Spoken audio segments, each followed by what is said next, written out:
Koe loto whakaaho ki ha whakaloto lahi mo ha whakatua melie me he wholofola.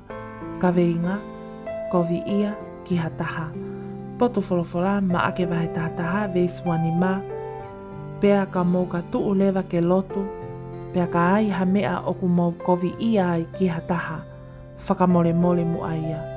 Koe uhi kai whakamole mole ho o mou ngahi yanga hala e ho o mou tamai aia oku i he vani. Emeni. Ke tau loto. O toa mafi o kua whakawhetai ki he awhiona, a ho o whakahino mau pe au ki he mahu inga o e tauhi hoku wā ki hoku kaunga whanonga. O maaki ke unu mai ki ho o ao, ke whai ha aku loto, ka oku te eki ai ke u whakamorimorei e au hoku kaunga whanonga, pea oku kovi pe hoku loto o oku, pea tā ko eku loto oku whai, oku ikai hao hoi fua e taha ki ai. Ka oku ke whakahino ki a te au he ahoni, ki he mahu inga ai mo ui oku whakamore mau pe. He na ake whoaki ho alo ke te kia he funga o e kolosi, koe uhi pe ke whakamorei e kuanga hala, pea ko ho o whina ngā lo pe ia ke mau whai pe he foki ki ho mau kau ngā whanonga. Whakamorei au sisu, pea ke a koi e ku mo ui he ahoni, ki mua ke whai ha aku lotu atu, ula ki whakapapaui, o kua whakamore mole a hoku ngahi whiri, pea whakatau a tāina hoku loto ke u whakatau wholofola ki he awhiona, i ho hua whape sisu kalaisi ko koe hoku whakamoui. Emeni. Whakamāloat ke te koe o ku ke kau mai ke ta lotu huwhia he houani. I he taimi o ku tau whanongo ai ki he wholofola o e ahoni, o ku tau wongo i mā ki he otua, o ku tau wongo i tau tea, koe uhi ko e tau unu mai, tokua ko e lotu, mo e tau tapa ki ho tau otua, koe uhi ko haa te fie mau. Tā ko a oku i kai hoi fua mai ai otua ia ki he tau lotu oku whai.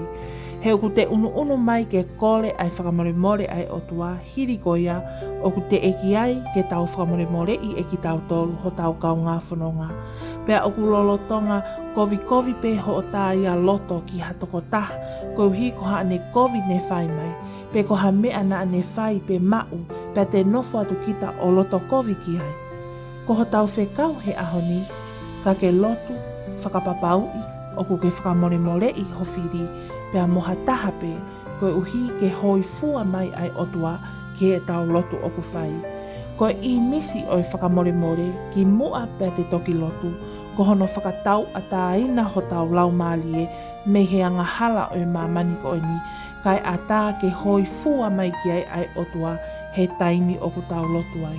Ko loa le lei eni kau ngā tau pe mo koe sisu, ke whakapapau i e taimi ko toa pe o tau whai ai ha lotu, ke whakahau ho tau lau marie, ka e tari lotu mai ai otua ki e tau ngahi fie mau. Mana tui, whakamoremore i mau pe ho kau ngā whanonga, ki mua pea ke toki whai ha lotu. Emeni.